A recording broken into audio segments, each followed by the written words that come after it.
Then you have something called as Lerneraktivitäten. So Lerneraktivitäten is all the activities which the student does to reach the learning target. And when you're planning a class, you make sure that they will give enough time for the students to do the learner activities, because without doing, you're not really achieving anything, and half-baked cake is useless for nobody. Then you have Sozialform. So Sozialform is also necessary. It's not going to be a Frontalunterricht. This is going to be an interactive Unterricht. So it bringt Auflockerung, bringt Abwechslung, and then avoids boredom, etc. So it also develops the social competence of the students and also gives a breather for the teacher. So whenever you are choosing the Sozialform, you must make sure that what is the target you are going to achieve by implementing that Sozialform.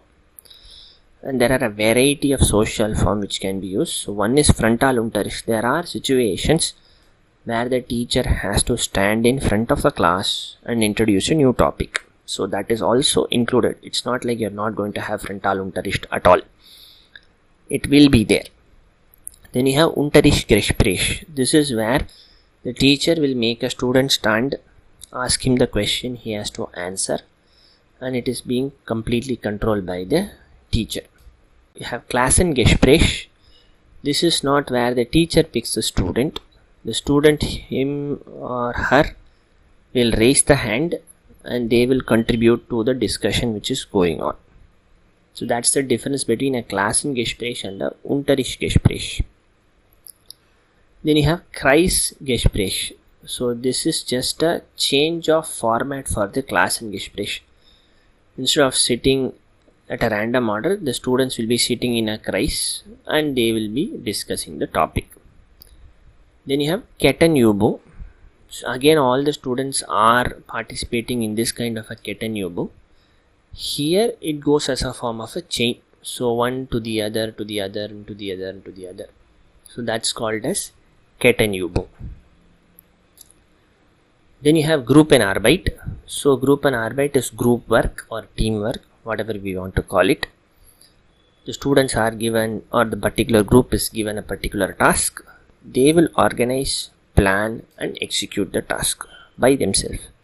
The teacher will give them only support.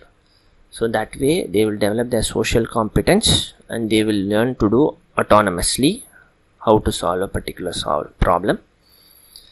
They also work with each other and help each other. So that way cooperatives Lernen can be promoted. Then you have Partnerarbeit. Two-player game helps for practicing dialogues, and also they can do it on their own. They don't need a teacher to monitor the dialogue. Finally, you have Einzelarbeit.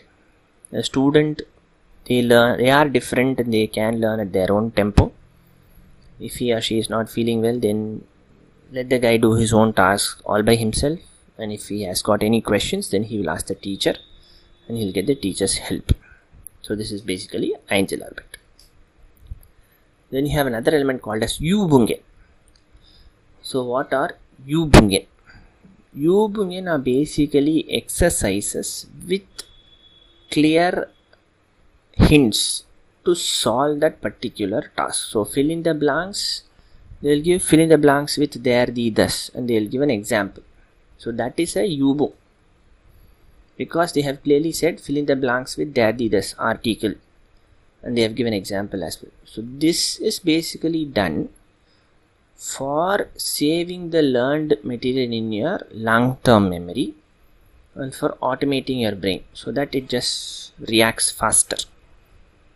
So it basically helps to repeat, to understand and say whatever you have learned about the language in your brain. Aufgaben, on the other hand, they are basically complex tasks. It need not be fill in the blanks, or sometimes even fill in the blanks will be there, but there are no hints, no clues. So they'll say fill in the blanks, but they won't say where to use an article, where to use a verb, where to use an adjective.